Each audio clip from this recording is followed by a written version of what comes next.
ప్రియ సహోదరి సహోదరులారా, ప్రభునందు మీ అందరికీ నా వందనాలండి. ఈరోజు మనం పరిశుద్ధ గ్రంథంలో నుంచి మరికొన్ని విషయాలు తెలుసుకుందామండి.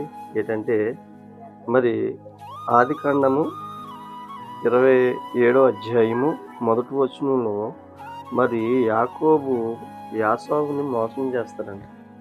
అక్కడ మనందరికీ తెలిసింది ఏంటంటే యాకోబు గారు యాసావుని మోసం చేసి మరి తనకు రావాల్సిన దీవెనను మరి యాకోబు గారు పొందుకోవడానికి మరి అన్నయ్యనే యాకోబుని మోసం చేస్తాడండి.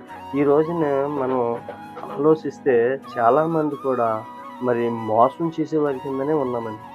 ఎందుకంటే మరి ఈ లోక సంబంధమైన విషయాల కోసం మనం అనేక మందిని మోసం చేస్తాం. దేవుని నమ్ముకున్న వాళ్ళు మోసం చేస్తున్నారు, నమ్ముకున్నోళ్ళు మోసం చేస్తున్నారు.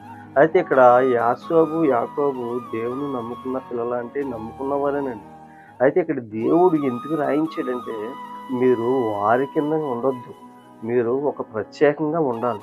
మీరు దేవుడిని నమ్ముకున్నారంటే చాలా మరి నమ్మకముగా జీవించాలని దేవుని వాక్యం సెలవిస్తుంది. ఈరోజు నువ్వు నేను ఎలా ఉంటున్నామో ఒకసారి ఆలోచిస్తారా? అయితే ఒకసారి ఆలోచించండి. మనం దేవుడిని నమ్ముకున్నామంటే ఒకరిని మోసం చేసేవారి కింద ఉండకూడదు. ఎందుకంటే దేవుడు మనల్ని చాలా అతని ఆప్యాయతగా మనం చేసుకున్నాడు, తన స్వరూపంలో చేసుకున్నాడు. నేను పరిశుద్ధుని గనుక వీరును కూడా పరిశుద్ధంగా ఉండాలని దేవుని వాక్యం నీకు నాకు సెలవిస్తున్నాను. దయచేసి మనము మోసగించే వారి కింద మాత్రము కూడా ఉండకూడదు.